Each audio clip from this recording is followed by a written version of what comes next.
Baik, terima kasih pemirsa Anda masih bersama kami. Kami masih berada di ruang rapat paripurna gedung DPRD Kabupaten Ogan Ilir dan kita masih di acara debat publik pemilihan calon bupati dan wakil bupati Kabupaten Ogan Ilir di sesi yang kedua. Ya, setelah segmen pertama tadi penajaman visi dan misi, selanjutnya akan dilanjutkan dengan segmen kedua, yakni segmen tanya jawab pasangan calon, di mana nanti pasangan calon akan saling bertanya bagaimana visi dan misi mereka dan dipertajam lagi. Dan yang bertanya diberikan waktu 1 menit dan yang menjawab diberikan waktu 2 menit. Baik, kita akan saksikan bersama. Ini semakin tegang nampaknya pemirsa ya. Jangan kemana-mana, tetap bersama kami di debat publik pemilihan calon bupati dan wakil bupati Kabupaten Ogan Ilir. Hadirin yang saya hormati, kita masuki segmen yang ketiga. Pada segmen ketiga ini, setiap pasang calon diberikan kesempatan bertanya dan menjawab. Waktu bertanya 1 menit dan waktu menjawab 2 menit. Kesempatan pertama saya berikan kepada pasangan calon nomor urut 1, Pak Elmi Yahya dan Pak Muchidin, untuk mengajukan pertanyaan kepada pasangan calon nomor urut 3, Pak Sobli dan Pak Taufik. Waktunya 1 menit, kami persilakan. Ya, selamat pagi Kakanda Sobli dan juga Profesor Taufik. Kami ingin bertanya satu hal. Ini ditanyakan oleh para pendukung kami selama kami kampanye bahwa OI sekarang meninggalkan hutang sesuai dengan audit BPK 2014 sejumlah 193 miliar. Asumsi saya mungkin terjadi penggunaan asumsi defisit. Kalau itu terjadi, saya bilang saya sangat mengacungi jempol karena jarang orang yang berani. Dan kalau itu memang dilakukan asumsi itu, kami ingin bertanya apa justifikasinya dan bagaimana cara membayarnya. Karena ini akan menjadi beban untuk bupati di depan. Tapi kalau asumsi saya salah, ternyata bukan asumsi defisit anggaran yang dipakai, kami ingin bertanya pula, mewakili konstituen kami atau pendukung kami, kenapa ini sampai terjadi?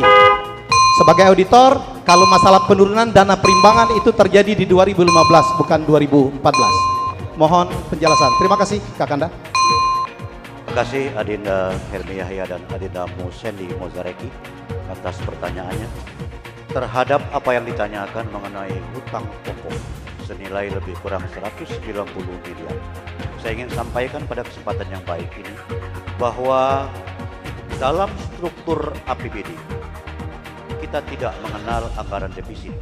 Yang ada adalah anggaran berimbang. Tatkala kita mengenal anggaran berimbang, yang disusun dalam rapat anggaran itu adalah target.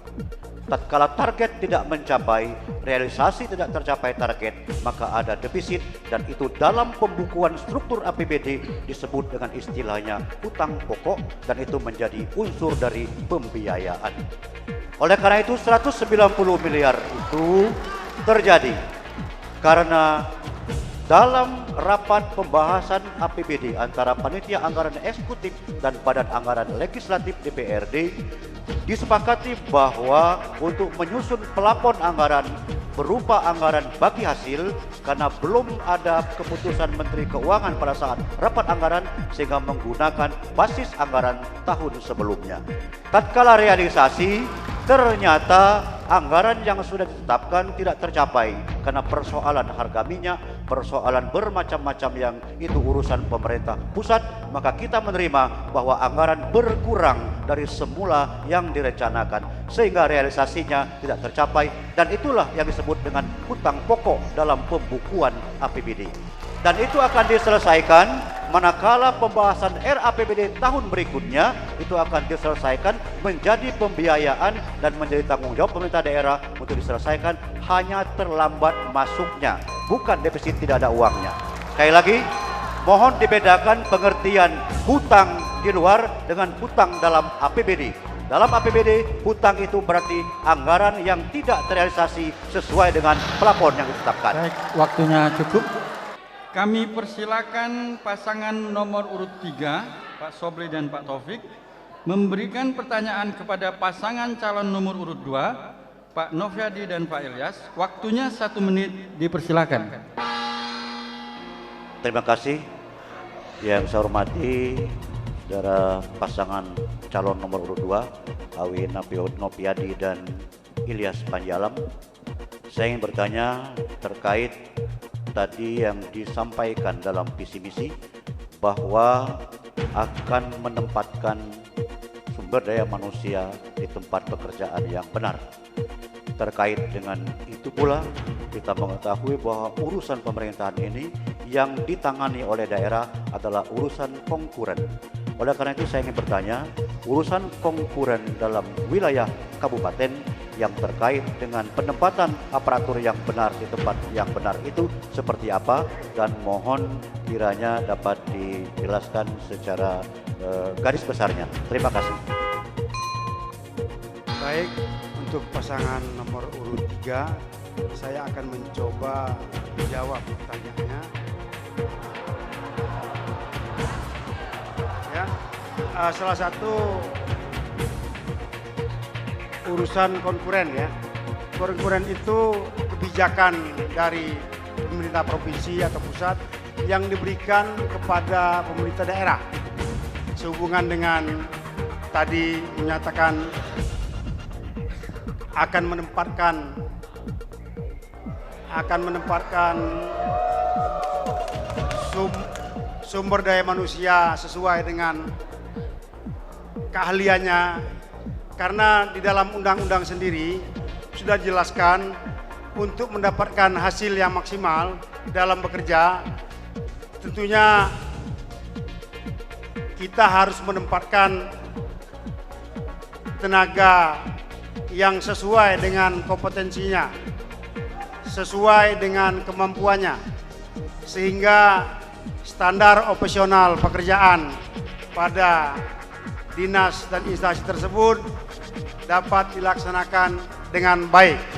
Jadi sangat penting bagi kepala SKPD dalam hal ini dinasnya terkait diusulkan dari Baperjakat kepada tenaga kerja atau pegawai PNS ditempatkan sesuai dengan kemampuannya, dengan kompetensinya, sehingga pekerjaan yang dibebankan kepada pegawai tersebut akan menghasilkan pekerjaan yang baik sesuai dengan standar operasional pekerjaan. Demikianlah. Mas, ada waktu, silakan. Yang terakhir harus kita ingatkan, kita harus memperkecil yang namanya calo-calo PNS itu adalah akan menempatkan orang-orang yang tidak berkompeten pada tempatnya. Terima kasih. Cukup, waktunya habis. Baik, terima kasih. Kita lanjutkan dengan pertanyaan ketiga. Kami persilakan pasangan nomor urut 2, Pak Nopiadi dan Pak Ilyas memberikan pertanyaan kepada pasangan calon nomor urut 1. Waktunya 1 menit, dipersilakan. Terima kasih pasangan nomor urut 1. Saya akan mencoba memberikan pertanyaan. Tadi masalah penyelesaian daerah, persoalan daerah, mengatakan akan menyelesaikan sengketa lahan yang masih banyak belum selesai katanya. Yang ingin saya tanyakan, bagaimana saudara menyelesaikan sengketa lahan tersebut dengan cara tahkim? Terima kasih. Terima kasih. Terima kasih Pak Ilyas atas pertanyaannya. Jadi kami berusaha menjawab mengenai persoalan sengketa lahan yang ada di Kabupaten Ogan Ilir. Tentunya permasalahan sengketa lahan ini bukan saja terjadi di Kabupaten Ogan Ilir, tapi seluruhnya yang ada di Provinsi Sumatera Selatan ini banyak terjadinya sengketa-sengketa lahan. Untuk itu, ke depan pemerintah Kabupaten Ogan Ilir akan berusaha menjadi penengah, memfasilitasi antara masyarakat apabila masyarakat itu bersengketa dengan perusahaan. Pemerintah Kabupaten Ogan Ilir ke depan harapannya tidak berpihak kepada siapapun, jadi berdasarkan data dan fakta yang ada di lapangan, ini pemerintah Kabupaten Ogan Ilir menjadi wasit penengah terhadap yang melaksanakan sengketa lahan yang ada di Kabupaten Ogan Ilir. Bila perlu ke depan kita akan membentuk tim perpadu guna menyelesaikan sengketa lahan yang ada di Kabupaten Ogan Ilir. Dengan harapan dengan adanya forum komunikasi pimpinan daerah, tim terpadu, kita libatkan seluruhnya bersama-sama pemerintah dan juga masyarakat dan swasta. Insya Allah apa yang terjadi persoalan sengketa lahan selama ini bukan tidak mungkin akan bisa kita selesaikan secara bersama-sama. Terima kasih. Baik, waktu masih ada, silakan Pak Helmi. Ya, kami sangat percaya, kami tahu ada beberapa catatan sengketa lahan, termasuk ada jalan yang katanya lahannya belum dibayar dan juga ada sengketa di daerah Cintamanis. Percayalah yang akan kami lakukan, tidak ada persoalan yang tidak bisa kita selesaikan secara musyawarah. Dan kami akan berusaha untuk berpihak kepada semuanya. Jadi saya pikir itu yang bisa kami jawab. Terima kasih.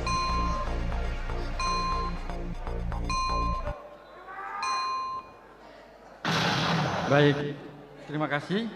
Kita lanjutkan dengan pertanyaan keempat. Kami persilakan pasangan nomor urut 1, Pak Helmi Yahya dan Pak Mucendi, memberikan pertanyaan kepada pasangan calon nomor urut 2. Waktunya 1 menit. Dipersilakan. Terima kasih, moderator. Kepada saudaraku Ovi dan Pak Ilyas, kita ke depan kita meyakini Ogan Ilir ini akan mengalami kemajuan dengan adanya patung raya agung. Sehingga Kabupaten Ogan Ilir ini pasti maju pesat. Namun ada dampak dari kemajuan suatu kabupaten, ada dampak positif dan dampak negatif.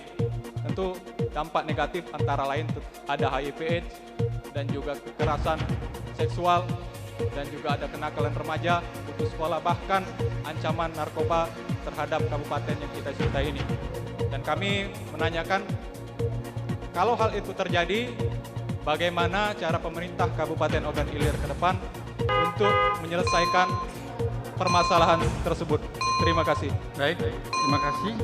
Terima kasih. Saya akan mencoba menjawab pertanyaan pasangan nomor urut 1 ya, mengenai kekerasan seksual, kekerasan dalam rumah tangga, dampak narkoba karena kemajuan suatu daerah.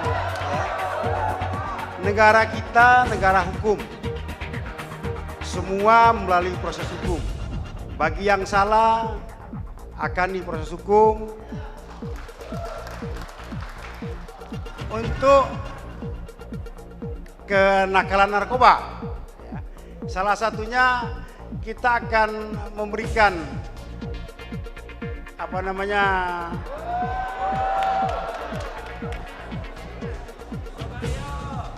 kita akan memberikan penyuluhan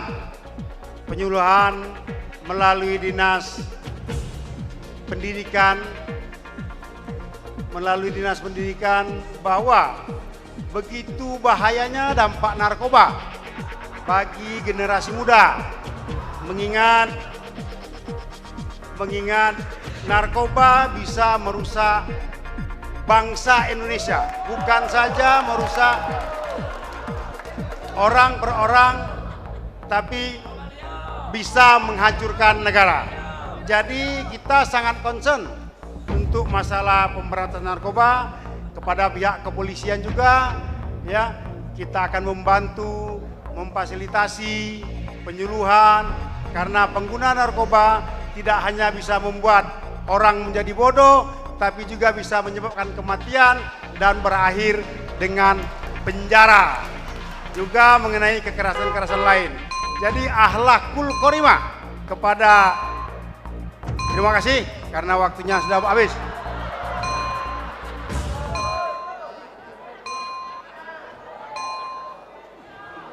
Baik, terima kasih pada Pak Ilyas. Kita lanjutkan dengan pertanyaan kelima. Kami persilakan pasangan nomor urut 3, Pak Sobri dan Pak Taufik, memberikan pertanyaan kepada pasangan calon nomor urut 1, Pak Helmi dan Pak Mucendi. Waktunya 1 menit, dipersilakan. Terima kasih yang saya hormati Adinda Helmi Yahya dan Adinda Mucendi Mozareki, pasangan nomor urut 1. Tadi kami mendengar bahwa banyak upaya dari pasangan ini untuk menarik investor dan bekerja sama dengan pemerintah provinsi, pemerintah pusat, dan pihak swasta. Pertanyaan saya adalah, dalam bekerja sama dengan pihak, terutama pihak swasta, dikenal dengan konsep BOT sistem atau BOT sistem. Bagaimana pandangan saudara terhadap BOT sistem ini untuk diterapkan di Kabupaten Ogan Ilir? Apakah cocok ataukah ini belum pas untuk kondisi saat ini? Kalau belum pas, silakan argumen, dan kalau cocok, seperti apa argumennya? Terima kasih.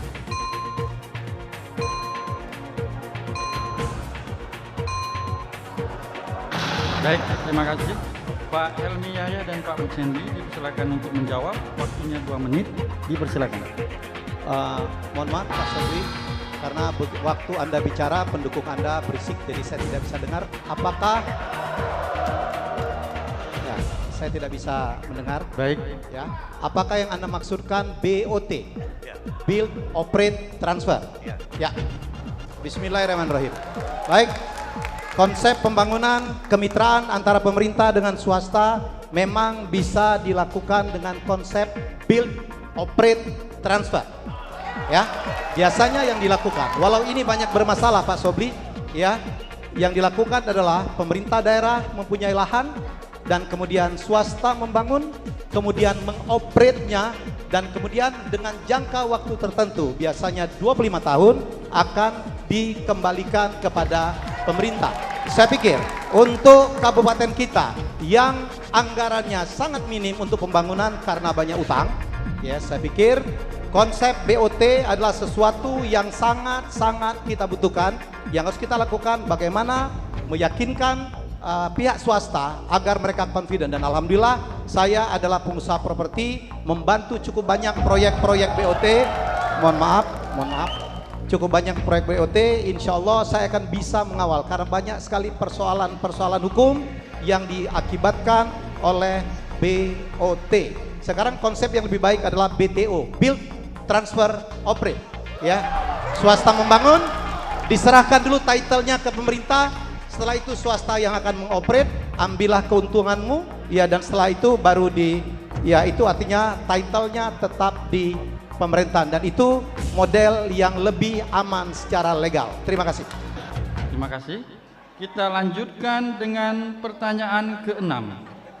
Kami persilakan pasangan nomor urut 2, Pak Noviadi dan Pak Ilyas, memberikan pertanyaan kepada pasangan calon nomor urut 3. Waktunya 1 menit, dipersilakan. Terima kasih. Saya akan bertanya kepada paslon nomor urut 3. Dalam melaksanakan pembangunan Kabupaten Ogan Ilir, tentunya kita akan menyelaraskan antara program pemerintah provinsi dan program pemerintah pusat. Nah, yang ingin saya tanyakan, bagaimana menurut pendapat paslon nomor urut 3, sinkronisasi pembangunan Kabupaten Ogan Ilir dengan pemerintah provinsi, pemerintah pusat dalam kurun waktu 10 tahun belakangan ini. Terima kasih. Terima kasih. Pak Sobli dan Pak Taufik dipersilakan untuk menjawab. Waktunya 2 menit, dipersilakan. Terima kasih Adinda Ilyas Panjalam dan Adinda Awi Noviadi, pasangan nomor urut 2 atas pertanyaannya. Saya sampaikan bahwa 10 terakhir ini sinkronisasi antara pemerintah Kabupaten Ogan Ilir, pemerintah provinsi dan pemerintah pusat berjalan baik dan tidak ada masalah. Karena memang Ogan Ilir adalah salah satu daerah yang sudah menyelesaikan Perda tentang Rencana Umum Tata Ruang Wilayah Daerah. Dengan demikian, manakala daerah membangun sesuai dengan kaidah tata ruang itu, secara otomatis ia sinkron dengan pembangunan di tingkat provinsi dan di tingkat pusat.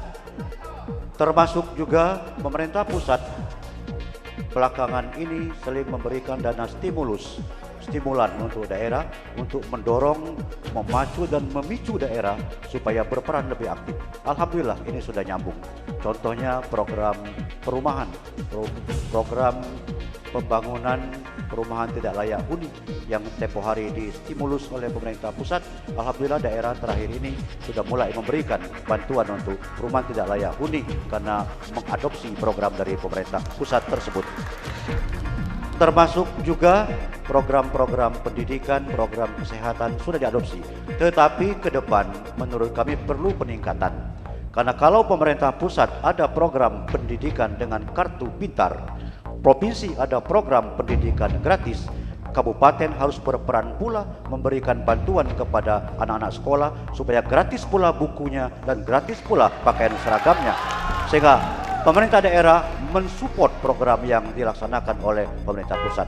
Demikian pula untuk program bidang kesehatan, bidang pembangunan fisik, sarana dan prasarana, saya kira ini sudah berjalan cukup baik dan perlu peningkatan lagi di masa-masa yang akan datang. Terima kasih. Baik. Selanjutnya kami akan mempersilahkan kepada para pendukung ketiga pasangan calon untuk menyampaikan yel-yelnya. Masing-masing calon diberikan waktu selama 1 menit. Kami persilakan pendukung pasangan calon nomor urut 2. Dipersilakan.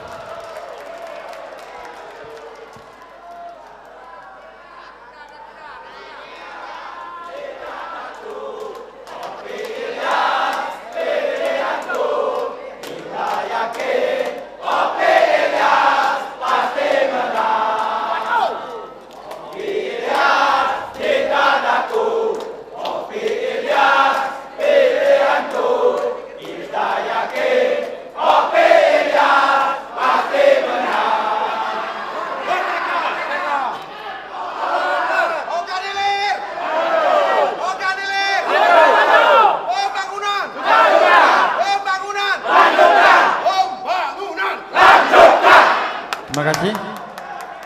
Selanjutnya kami persilakan pendukung pasangan calon nomor urut 1. Dipersilakan.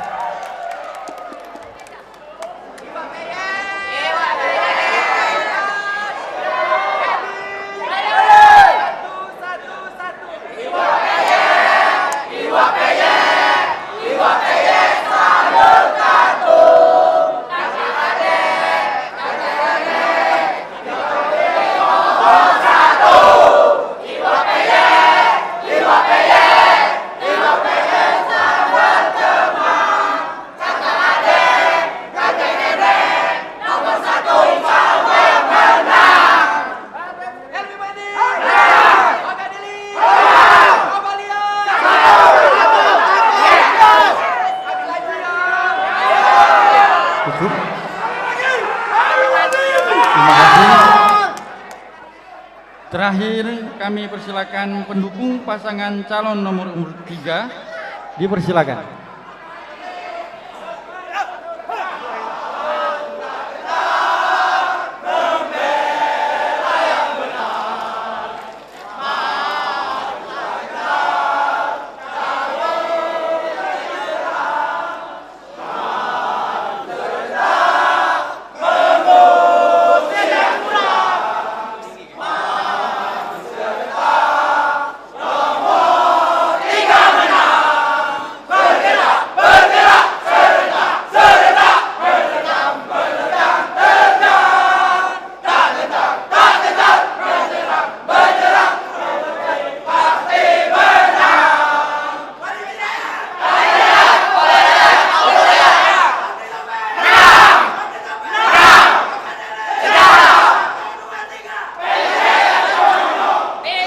Terima kasih.